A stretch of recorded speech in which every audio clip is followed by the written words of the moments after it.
በአቢዶስ ከተማ የሚገኘው ጥንታዊ የኪነ ህንፃ ጥበብ የፈሰሰበት እስከ ዛሬዋ ዕለት ድረስ የያዛቸውን ድንቅ ሚስጥራት ደብቆ መቆየት የቻለው ፈዋሹ አስገራሚ ስፍራ ኦሲሪዮን ከታላቁ የጊዛ ፒራሚድ ወደ 350 ማይል ርቆ የሚገኘው ይህ ተአምረኛ ስፍራ ከኪነ ህንፃዊ ንድፍ ጥበቡ አንስቶ በዘመናችን ምሁራን ስልጣኔ ሊሰራ አይደለም ሊመረመር እንኳን የማይቻል የተራቀቀ ጥንታዊ ቴክኖሎጂን ያሳያል። በዚህ ጥንታዊ ህንፃ ውስጥ ያሉ አስደናቂ ቴክኖሎጂዎች ምንድናቸው? በመሐከሉ አቅፎ የያዘው ውሃ ፈዋሽነትና ከውሃው ስር የተደበቀው ሚስጥርስ ምን ይሆን? በአጠቃላይ ከዚህ ድንቅ ጥንታዊ ህንፃ ጋር የሚገናኙ አስገራሚ ነገሮች ሁሉ ምንድናቸው በሚል ሐሳብ ዙሪያ ቆንጆ መሰናዶ ይዤላችሁ ቀርቤያለሁ። እስከ ቪዲዮ ፍጻሜ ድረስ አብራችን ቆዩ።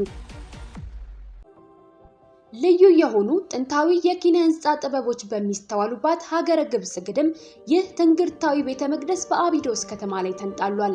በፈርዖናዊው የአገዛዝ ዘመን እንደተገነባ የሚነገርለት የኦሲሪዮን ቤተ መቅደስ ከያዛቸው ድንቅ ጉዳዮች መካከል ከህንፃው ግንባታ ጥበብ ተነስተን ያሉትን መረጃዎች በመቃኘት አግራሞታችንን ከዚሁም ጀመር።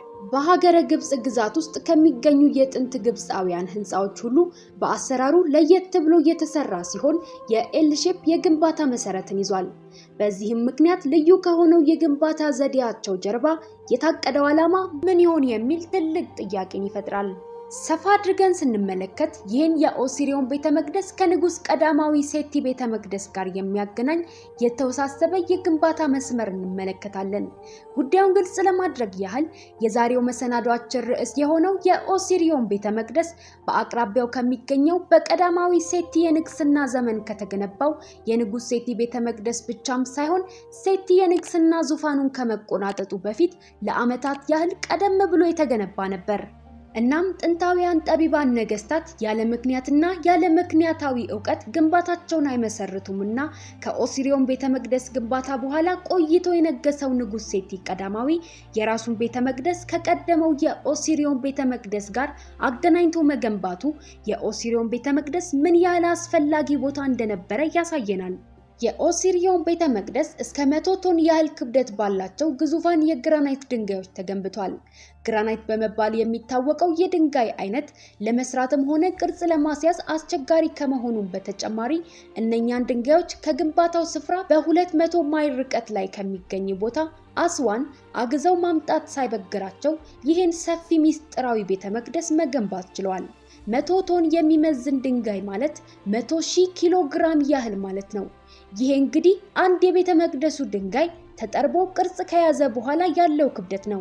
ታዲያ እስከ ዛሬ ድረስ ያለው የተራቀቀው የጥናት ሂደት ስለ ቦታውና ስለ ጥንታውያኑ የቦታው ነዋሪዎች ጥበብ ሲያጠና ቆይቶ ሊያውቀው ባልቻለው ምን አይነት ከባድ ድንጋዮችን ማጓጓዣ ዘዴ ቢጠቀሙ ነው ይህን ያህል ግዙፍ ቤተ መቅደስ ሊገነቡ የቻሉት? ሁሉም ጥበብ በኪነ ህንፃዊ ጥበባቸው ውስጥ ተሸፍኖ ያልተፈታ እንቆቅልሽ የሆነ ይመስላል። በዚህ ህንፃ ውስጥ የሚስተዋሉ የግንባታ ዘዴዎች በተለይም አያያዥ መሰል ድጋፎችና ግዙፋን ድንጋዮች ያለምንም ክፍተት በተጣበቀ መልኩ መደርደራቸው ከጥንት የግብፃውያን ምህንድስና ዕውቀት ጋር ብቻ የተያያዘ ላይሆን እንደሚችል ፍንጭ ይሰጣል። ከዚህም በተጨማሪ በግብጽ ውስጥ የሚገኙ ጥንታውያን ቤተ መቅደሶች የቀዳማዊ ሴቲ ቤተ መቅደስንም ጨምሮ በብዙ የግድግዳ ላይ ስዕሎችና በተለያዩ ሐውልቶች ያሸበረቁ ናቸው። ነገር ግን የኦሲሪዮን ቤተ መቅደስ አንድም እንኳን ግብፃዊ መሰል የግድግዳ ላይ ኪነ ጥበብ ባለመያዙና በቅርጹም ኤል ሼፕ ሆኖ መገንባቱ የዚህን ህንፃ ባለቤትነት ግብጽ ብቻዋን ላትወስደው እንደምትችል ይጠቁማል። ታዲያ ይህንን አስደናቂ ሚስጥራዊ ቤተ መቅደስ ማን ገነባው? አጥኚዎቹ በሚያስገርም ሁኔታ ፍንጭ ሰጪ ምስል ከወደ ግድግዳው ሳያገኙ አልቀሩም። በኦሲሪዮን ህንፃ ግንባታ ላይ የህይወት ዛፍ በመባል ከሚታወቅ ምስል በተጨማሪ ከዛው ምስል አቅራቢያ የግሪካውያን ፊደልና ቃላትን ማግኘት ችለዋል። ሁለት የግሪክ ቃላት ሲነበቡ ቲዮስ ኒሎስ ሲተረጎሙ ደግሞ የናይል አምላክ የሚል ፍቺ ያላቸው መሆኑ የተረጋገጠ ሲሆን ከዚህም ባሻገር ሌሎች ግሪካዊ መሰል ማስረጃዎች ተገኝተዋል። በመሆኑም እንግዲህ እነኚህን ማስረጃዎች ተመርኩዘው ከተነሱ ጥናታዊ ሐሳቦች መካከል ከክርስቶስ ልደት በፊት በ332ኛው ዓመተ ዓለም አሌክዛንደር የተባለ የግሪክ ፕቶሎሚ ግብጽን ይገዛት በነበረ ዘመን የተገነባ ህንፃ እንደሆነ የሚናገር ሐሳብ ሐሳብ አለ። ይህ በእንዲህ እንዳለ የኦሲሪዮን ቤተ መቅደስ በግብፃውያን ቤተ መቅደሶች ግንባታ ፈጽሞኑ ባልተለመደ መንገድ ከምድር በታች 4.6 ሜትር ያህል ዝቅ ብሎ አሁን የምንመለከተው ወለል ተገንብቷል። ይሁን እንጂ አንዳንድ አጥኚዎች ይህ የሆነው ቤተ መቅደሱ ረጅም ዓመታትን ከማስቆጠሩ ጋር ተያይዞ እንደሆነ ይገልጻሉ። በተጨማሪም ውሃ የፈጠረው መሸርሸርን የሚያሳይ ላይምስቶን በመባል የሚጠራ የድንጋይ አይነት በቤተ መቅደሱ አቅራቢያ የተገኘ ሲሆን ይህም አይሴጅ የሚባለው የዓለማችን ዘመን ከማብቃቱ በፊት የተገነባ እንደሆነ እንዲያምኑ ያደረጋቸው ማስረጃ ነበረ። ይህም ጊዜ የዛሬው አሸዋማ በረሃ ከመፈጠሩ በፊት ቦታው በቅዝቃዜ የተሞላ እርጥበታማ በነበረበት ወቅት ማለት ነው። ከሁሉም ግን ሚስጥራዊውና አስደናቂው ነገር ቤተ መቅደሱ በዛ በረሃ ላይ ቢገነባም የማይጎድል የማይጨምር እንዲሁም የማይቋረጥ በዓለም ዙሪያ ካሉ ውሃዎች ሁሉ የተለየ ባህሪያትን የያዘ የከርሰ ምድር ውሃ መያዙ እጅግ አስደናቂ ያደርገዋል። ቆይ ስለ ውሃው ከዚህም በላይ አስደናቂ ነገር ነግራችኋለሁ። ከዛ በፊት ግን እስካሁን ቪዲዮውን እየተመለከታችሁ ስለሆነ የቪዲዮውና የቻናሉ መረጃ ተስማምቷችኋል ማለት ነው።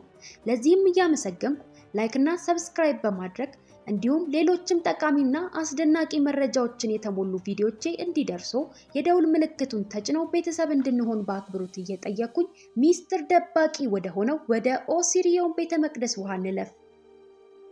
አጥኞቹ የተጠቀሙበት የተራቀቀው ዘመናዊ ቴክኖሎጂ የቤተ መቅደሱ ግንባታ ከዛሬው የቤተ መቅደሱ ወለል በታች ቢያንስ 15 ሜትር ያህል ጠልቆ መገንባቱን የሚያሳይ ሲሆን ዛሬ ለኛ የሚታየን ወለል የትልቁ ህንፃ የላይኛው ክፍል ብቻ እንደሆነም ያረጋግጥልናል። ይበልጡኑ ይሄ ጥናት በዛ 15 ሜትር ጥልቀት ውስጥ ብዙ ክፍሎች እንዳሉትም ያሳያል። ከነዚህ ክፍሎች ውስጥ ምን አይነት ሚስጥር ተደብቆ ሊሆን እንደሚችል ማወቅ የሁሉም ሰው ፍላጎት ቢሆንም ግን ጥንታውያኑ ገንቢዎች ይህንን ህዝብ ሁሉ እንዲያውቅ አልፈቀዱም። አርኪኦሎጂስቶቹ እስከዛሬ ድረስ ወደ እነዛ ሚስጥራዊያን ክፍሎች መድረስ አልቻሉም። ምክንያቱም ይህን የምትመለከቱትን ውሃ መጦ ለማስወገድና ወደ ክፍሎቹ ለመድረስ በማሰብ ውሃውን ፓምፕ ለማድረግ ቢሞክሩም ውሃው እዛ ቦታ ላይ ያለ ምክንያት አልተሞላምና ያለ ማቋረጥ ራሱን እየተካ የማይጎድል ሆኖባቸዋል። ጄምስ ዌስተርማን የተባለ ተመራማሪ የታሪክ ምሁርና አርኪኦሎጂስት ሲሆን ከ10 ዓመታት በላይ የኦሲሪዮንን እንቆቅልሽ ለመፍታት ጥናት ሲያደርግ ቆይቷል። እናም ከውሃው በታች ያለው ሚስጥር ለማወቅ 500 ጋሎን ያህል ውሃ በአንድ ደቂቃ ሊመጥ በሚችል ኃይለኛ ፓምፕ ቢጠቀምም በሚያስገርም ሁኔታ ግን ውሃው ከፓምፑ የመምጠጥ አቅም ጋር እኩል በኩል በሆነ ኃይል ራሱን ይተካ ጀመር። ስለዚህ በዚህ መልኩ ጥንታውያኑ ጠቢባን መሐንዲሶች ከውሃው በታች የደበቁትን ሚስጥራቸውን ዛሬም ድረስ ያልተፈታ እንቆቅልሽ ሆኖ እንዲቆይ ማድረግ ችለዋል። እንደ አውሮፓውያኑ አቆጣጠር በ2023 ዓ.ም የዌስተርማን የጥናት ቡድን የውሃውን ፕሬሸር፣ ቴምፕሬቸር፣ ኮንዳክቲቪቲ እና ኬሚካላዊ ባህሪ ሊያጠና የሚችል የተራቀቀ ዘመናዊ ቴክኖሎጂ ተጠቀመ። ከዛም ውጤቱን በአካባቢው ካሉ የውሃ ምንጮች ጋር አነጻጸረው። አስገራሚው ውጤት የሚያሳየው ግን በኦሲሪዮን ውስጥ ያለው ውሃ እጅጉን የተለዩ ባህሪያቶችን እንደያዘ ነው። ጄምስ ዌስተርማን የኦሲሪዮንን ውሃ ካጣራው በኋላ ለመጠጥነት ይጠቀመው ጀመር። ከዛም ከተወሰነ ጊዜ በኋላ በሚያስደነግጥ ሁኔታ አንድ ነገር በዌስተርማን ላይ ተስተዋለ። ይሄውም በአይኑ እይታ ላይ አስገራሚ መሻሻል ማስተዋሉ ነበርና በአይን ሕክምና ባለሙያዎች ታይቶ ልጅ እያለ ከነበረው ጥርት ያለ የእይታ ብቃት በተሻለ ሁኔታ መመልከት እንደቻለ ተረጋግጦ ከዛ ጊዜ በኋላ እድሜ ልኩን ምንም አይነት የእይታ መነጽር መጠቀም እንደማያስፈልገው አረጋገጠ። እናም ዌስተርማን ለኦሲሪዮን ውሃ አስደናቂ ፈዋሽ ኃይል ምስክር ሆኖ ውሃውን መጠጣቱን ቀጠለ። ከዚህ ቀደም ባሰናዳውት መሰናዶ ላይ ባለፈ ህይወቷ ግብፃዊት እንደነበረች ማስመስከር የቻለችው በቀደመ ህይወቷ ፔንትሪሽት፣ በሁለተኛው ህይወቷ ደግሞ ዶርቲ ኢዲ የተባለችው እንስት ባለፈ ህይወቷ በንጉስ ሴቲ ቀዳማዊ ቤተ መቅደሱ ስትኖር እንደነበረ ማረጋገጥ የቻለች ሲሆን ስለ ጥንት ግብፃውያኑ ዕውቀት በደፈናው ከተናገረቻቸው መረጃዎች መካከል አንዱ ከምድር በታች የተደበቁ በተለያዩ ስልጡን ቴክኖሎጂዎችና በታሪካዊ መዛግብት የተሞሉ ቦታዎች እንዳሉ የሰጠችው ሐሳብ ነው። ታዲያ ይህ የተደበቀው ቦታ በንጉስ ሴቲ ቀዳማዊ ቤተ መቅደስ አጠገብ ከሚገኘው ከኦሲሪዮን ቤተ መቅደስ ውሃ ስር ካሉት ክፍሎች ጋር የሚገናኝ ነገር ይኖረው ይሆን? ቪዲዮውን ያላያችሁ ዲስክሪፕሽን ላይ ወይንም የመጀመሪያው ኮሜንት ላይ የተውኩላችሁ ሊንክ በመጫን የዚህችን ግሩም እድለኛ እንስት ሙሉ የህይወት ታሪክና ስለ ግብፃውያኑ የሰጠቻቸው መረጃዎች በመታደም እንድትገረሙበትና እንድትዝናኑበት በአክብሮት ጋበዝኳችሁ። እስከ መሰናዶ ፍጻሜ አብራችሁኝ ስለቆያችሁ እያመሰገንኩ ለዛሬ በዚህ አበቃው። በቀጣዩ አስደናቂ መረጃ እስክንገናኝ ድረስ የደውል ምልክቷን መጫን አትርሱ። እስከዚያው ቸር ቆዩልኝ።